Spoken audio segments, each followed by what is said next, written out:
short demo. So I may ask for a few more minutes, I guess, for just the Trello bit. I'll walk through how to do something like this one. You see this add a list if we have time. When you click on add a list, you'll see something like this form. And that's something that you want to do with your assignment. It's quite simple. So with what we learned so far, and we can apply it. Okay, so recap for today for this lab. Does anyone want to share what's the most difficult or annoying or something strange about JavaScript or this lab in general? Anything you want to share? Having to call your code, just type in console log every time just to case Yeah. it's just a little more painstaking just to have to type out here. Okay. You're saying having to type console.log every time? Right. Mm. Just to, I guess, get the result that you're looking for and type the code. Yeah. So by now we know console.log is for our own use, right? Just displaying it in the in the browser. So is this part normally the user doesn't open up and see. So it's for our own use, right? So alternatively, you could just print it on the screen. That's the W3 School website do a lot. So if you click any of these things to to practice, you see that you try it yourself. You see that they don't print to the console.log, but they always end up printing to the screen itself. So if you guys look at this over here, right? Everyone see the demo part here? So for example, if I put the style here to be border 1 pixel solid red, okay, and I run it, you see that this is the box that this program will display the output. Okay, so if you click run, it will run whatever you run in the script, and then it update the demo ID. You find this red box and it replaces the inside, right? Do we all understand this part? So this allow you to practice anything. So you can say, obviously, if I type hello here, when I click run, what do you guys see? Hello in the red box. It's like that, right? So you can practice anything where, in this case, you're just practicing variables. You can practice maybe 5 plus 6 instead of x plus y there. So this is your z again. But you can say, well, what if a string plus a number, right? So then you run, what do you think will happen? One string with So it's 5 string. It's like that, right? So you see this code in all of the exercises by W3 School. They create a div. It's invisible, if it has nothing, but I make it show the red area, and then they just get the element, and then they just replace that with the HTML. Yeah? Okay, that's a good point. Some people like this way. I like the console.log way. A lot of control. And then, I can always go back here and then type console.log more, etc. So by now, you probably should memorize the shortcut for this, yeah? Command Shift J on Windows or Command Option J on Mac. Anything else about the lab?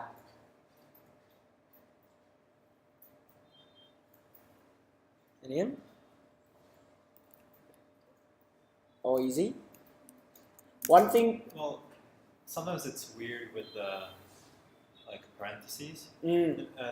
No, I mean the brackets. Yeah. That, even when you don't need them, having them there. Yeah. That's sometimes a bit confusing. Even so, are you talking about the brackets using in a function? In a function where you're not giving anything into the brackets. Yeah. But you still have to put the brackets there. Yeah. Good point. Very different. So here I'm just gonna borrow any web page and I consider this is my JavaScript editor, right? So I think your point is, for example, if I have a function called hello, right? You see how it's like this, and then there's this, and this is the whole function. That's an empty function. Now in a language like JavaScript, it's very strict because function is a first class citizen. What I mean is that if you just use a function like this, it's just like an object by itself. When you run a function like this, it's invoking the function. So the difference between parentheses and no parentheses is so clear that you have to put it. And coming from Ruby, we find that is a bit strange.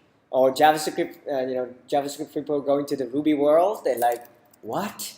This and this is the same in Ruby? That is crazy. But that's an adjustment for us to make, okay?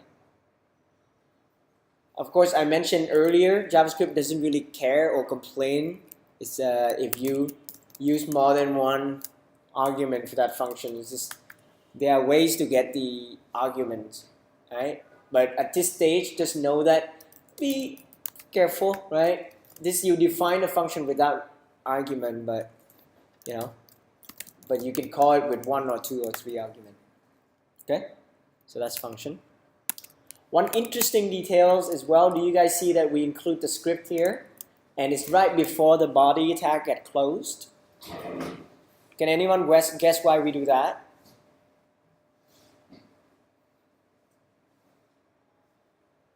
Because we want the JavaScript to only be able to execute after the entire document has been. Yeah, thank you.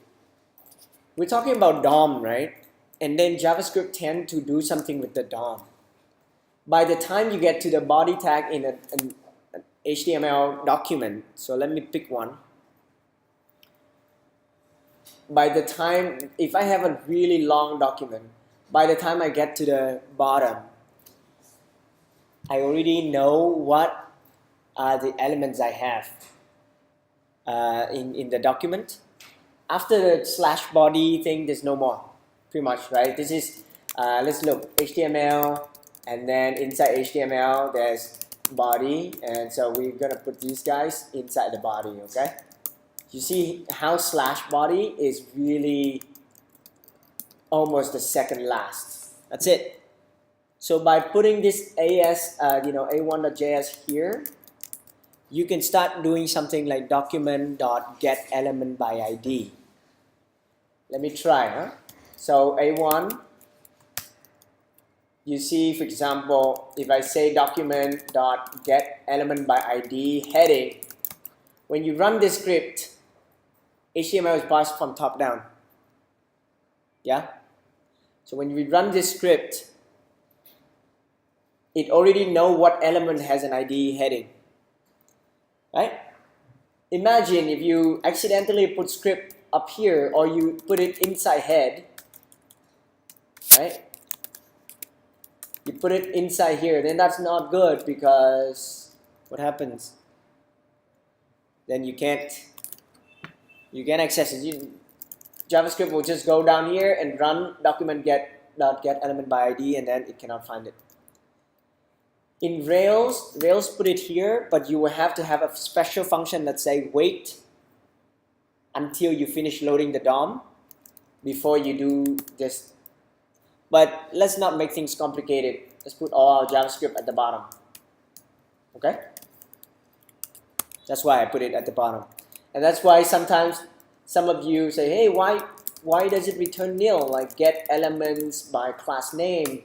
I have a few items, right? Let's say I have a few items here, UL, UL, like this, right? I have a few items, LI, item, I have 3 of them, like this, 1, 2, 3. If you put this one before this, there's no way you can find them, but if you do it after, then you get a collection of HTML elements. So that's interesting with CSS, because in CSS it's good practice to have it at the top, right? Right. Because you want it to load before people can see it, so it doesn't change the style. But so what happens with CSS is it loads it and it says, hey, anything that will come after, here's the rules you will follow when you display it. Right. With CSS, if you define the rules, if the elements come up and match the rule, new elements in the future, it will display nicely. Okay. Right? CSS is the reverse. That's a very good question. With what is it? JavaScript. It's actually running at that time, and that's it.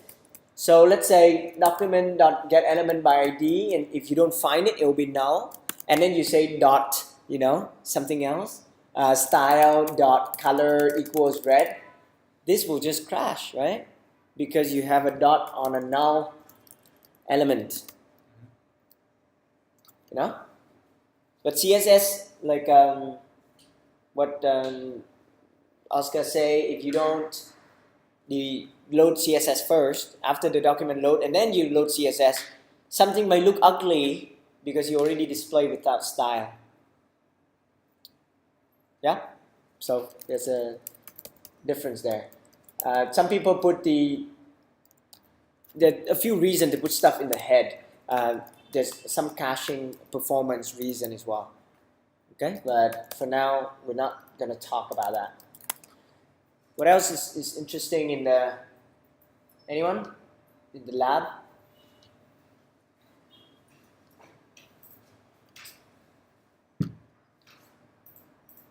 The full name function. I put code here, your code here, or your code here. I mean, if your code is simple, it can be one line, right? That's good for you all? Okay. Did everyone get Sorry. One really interesting thing was that, what is it called? Interpolation or something? Yeah. This that you have to change the string symbol. Yeah, it's very interesting, though. It's a very new syntax. It's called the string template syntax. So it's like ERB kind of, but before this came out, they used to use EJS, but now, string in Ruby it called string interpolation, but in JavaScript, they tend to call it template, literal. So just know that instead of the quotation mark, you need to use the backtick. Yeah. William, did you try this one out or no? All right, not yet. There's a backtick. So this is a string.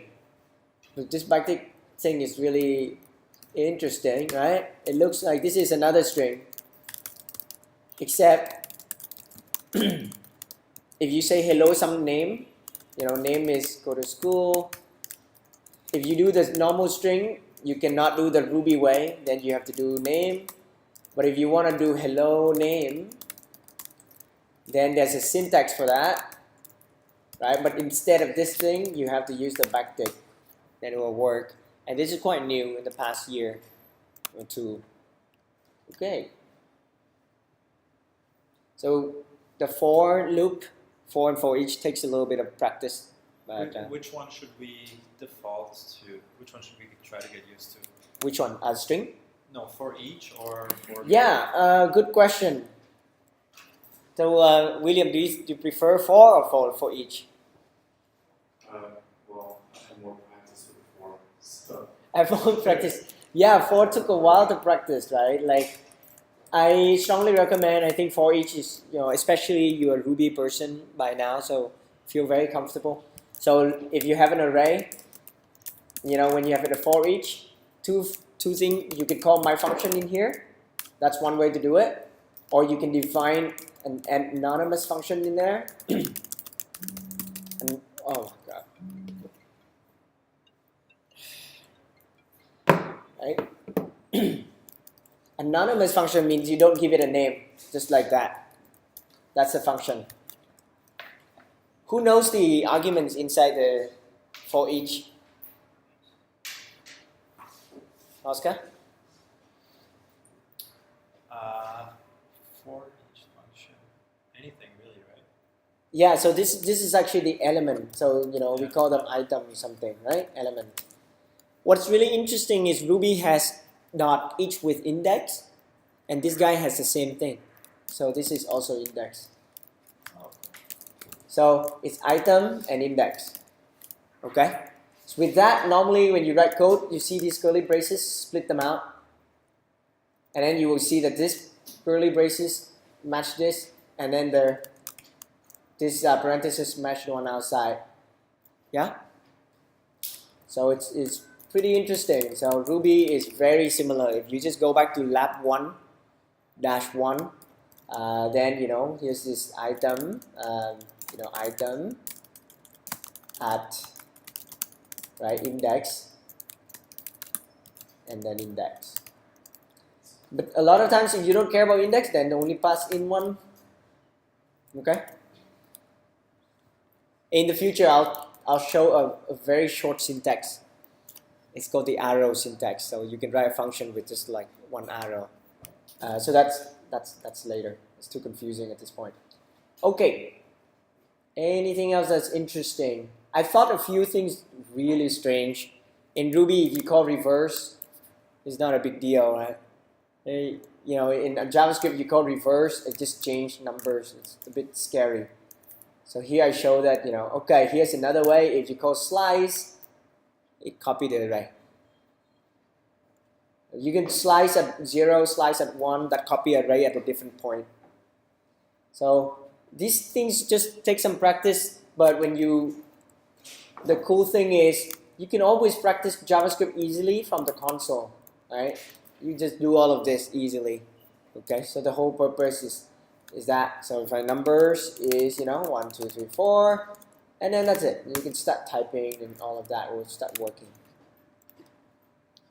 So this lab, I provide this output so you can just when you take a break from code, if you just want to look, okay, that's what my output should be like. If you do the lab, I encourage you to type some of the console.log and then type the explanation in front. The sorting looks a little funny, but it's also quite similar to Ruby, except it's the minus. Does anyone understand this minus thing? Yeah. So in Ruby, they have this operator called less than, equal, greater than, and that just returns 0 or -1 or 1. This one it's quite clever. It returns, if it's a minus b. So if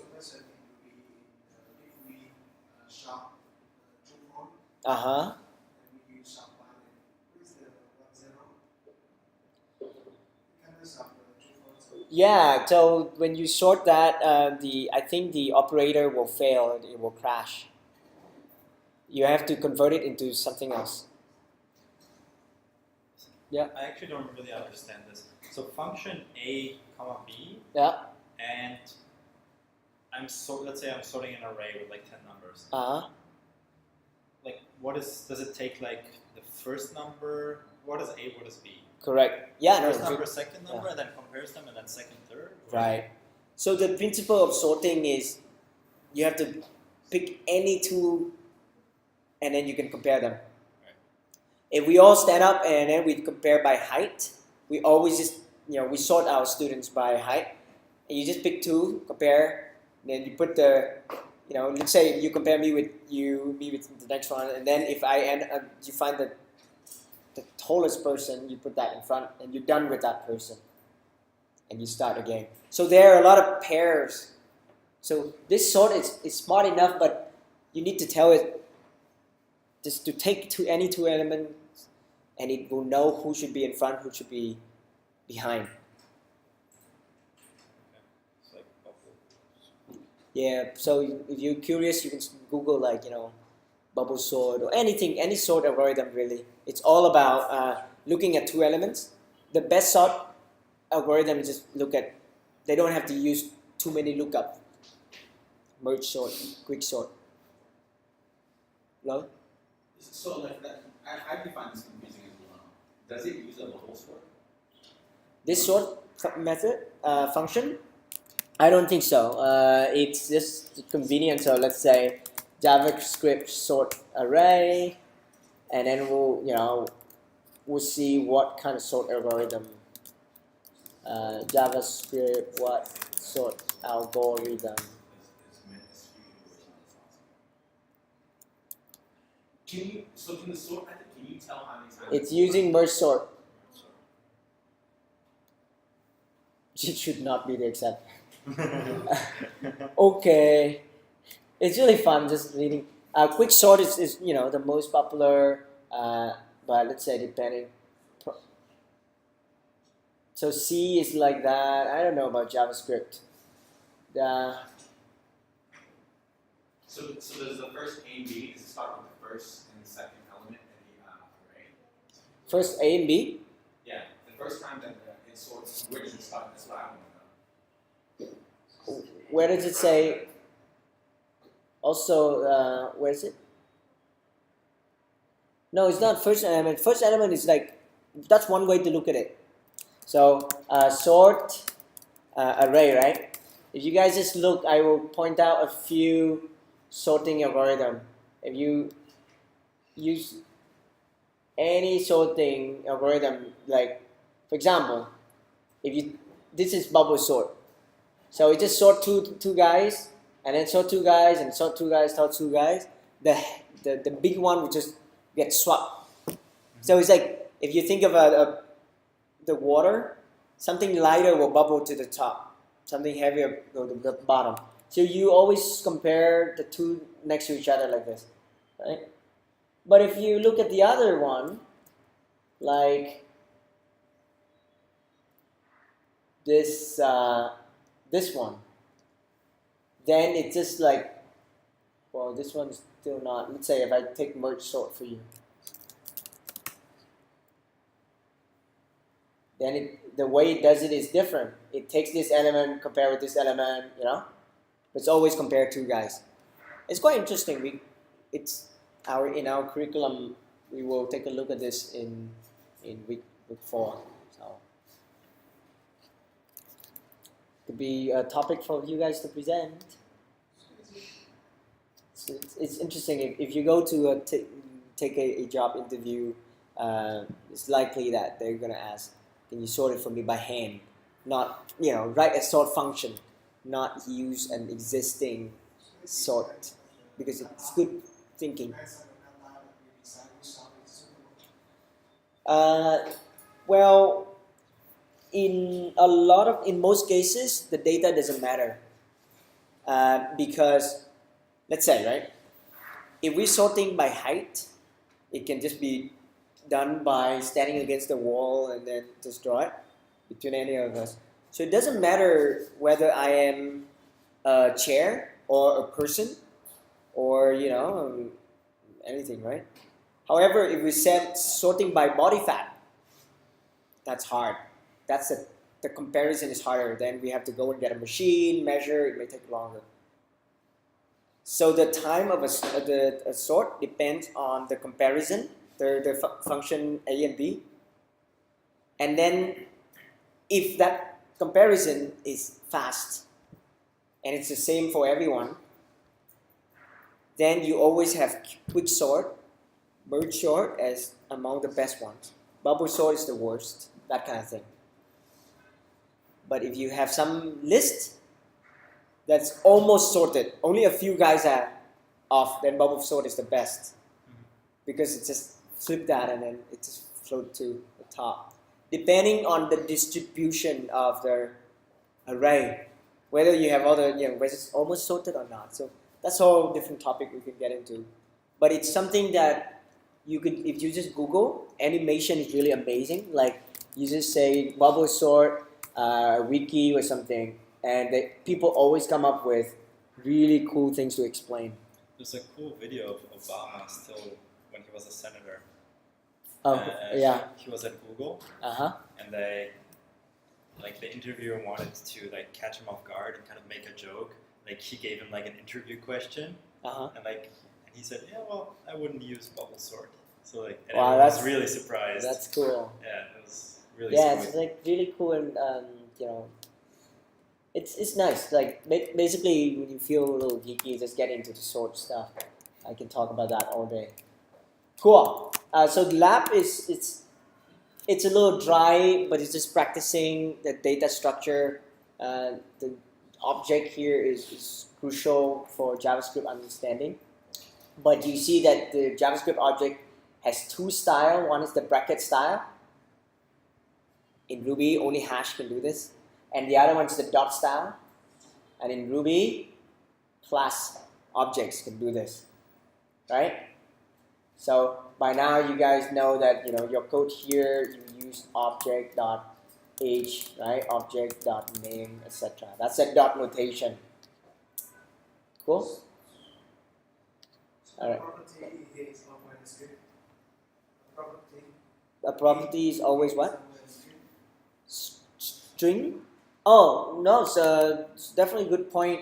The property of an object doesn't have to be string. A property of an object, this one is really cool. So check it out. Here's an object. A is an object, okay? Good question. So A can take a string. So name is like go to school. That is, the property is a string. This is, however, this is also at the same time sort of a variable. It's called a name literal, and it looks like the key symbol in what's that? Like the symbol thing in Ruby. So these two are the same. Even though when you use a string, you can do a dot name, and it works, right? But it's not. That's not everything. Property can also be a number. I know, right? So here's the funny part. Hey, and then you look at A, right? Here's the funny part, because if you do A like this, it works. But earlier was a number, see? And then if you do A like this, do you think it works? So that's weird, right? So it just converted back to string pretty much in all cases. Just 1, 2, 3, no. Huh? This one? Yeah, it works, of course. I think it's the index. Yes, so an array is like a special object. Did you just hear that? That sounds pretty crazy. Dennis is like very happy right now. He's like, this thing is ridiculous. Look, 1, 2, 3. Okay, I'm not gonna do 1, 2, 3. 1, 3, 5, 7, 9. Okay. Do you see this, guys? Like it looks like an array, but if you click on it, this is the key, and this is the value. So B now, B will be B of 0. That's the index 0. Nothing prevents you from doing B1000 is 1, 2, 3, and then press B again, and everything else just becomes undefined, and then you have this. Welcome to JavaScript. Did you see this? What happened? Now you expand this array, and then you have that, and then the rest is like undefined. So it's half array, half index. So there is a for loop. It's called for E in let's say B. This is your B, right? And you don't use this for array, but you use it for object. So for example, whoops, I forgot now. But that's the syntax. So if you want to go into, for example, in Ruby is not each key and value. In JavaScript, that is you use this for just this E in an object. Okay. Now, all right. So I need to talk about DOM and JavaScript. What did we learn about DOM? I wrote down here, right? You can make changes to existing HTML elements. I asked you how to find them and how to update them, but I did not ask you how to delete them. All of that is doable. You can click on this and you can find out how to do that. Okay? You can. It's like a list, right? There's some other operator in that. There's something that I did not touch yet, which is called event. So there are a lot of events, but let's look at one event that's called click. Okay? I know I'm running out of time. Are you guys okay for me to use a few more minutes to talk about this one? Yeah, please. So if I inspect this Trello guy, in our assignment this week, we will clone multiple lists. So if you click here and inspect this guy, that's a span, right? So it's just a regular HTML element, okay? And in this span, take a look. That's a span, and then somehow you see an input here, and then there's something else down here. It's like a button. So input and button somehow are down here. Where's my save button? This guy is like save here. Oh, here's the input type submit, and then there's something. So if you click on it, check it out. You click on it, then you have the button show up. That's a button, input primary button. And then where's the text field? This is the text field, input text field. Okay, so it's interesting because now the add to list is now disappeared. It's now display none. So there are two states. When you click on something, it changed to the mode that display the form. When you click outside, you only see the list. Notice the change here, right? Is idle. Look at that. Is idle here. And then when I click inside, it's not idle anymore. They remove the is idle class. Okay, and then it displays the stuff inside. So the is idle class in CSS decide what elements to show. You don't really have to understand how that is done, but we will write the CSS that does that. So let me show you the example.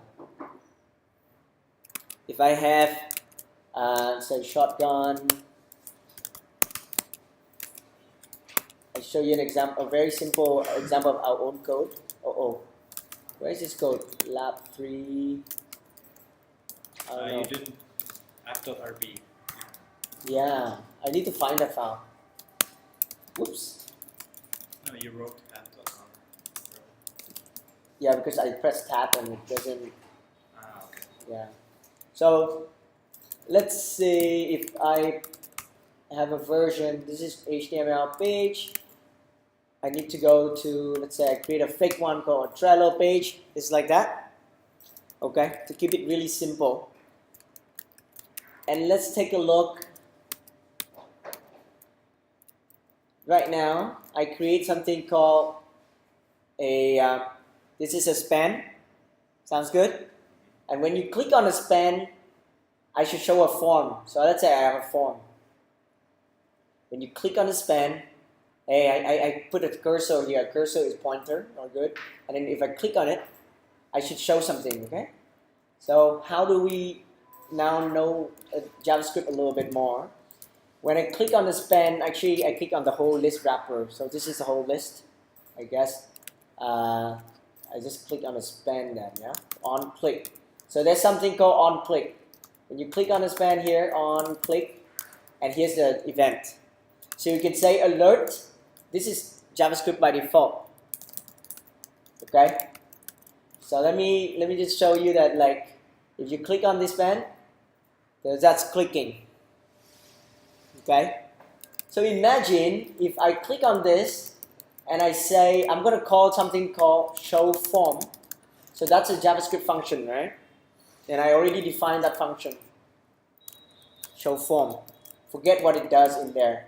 But at least, I can say I am in show form. And I try one more time. Click on this. Show I am in show form. What we want to do is to hide this span and then to show the other guys.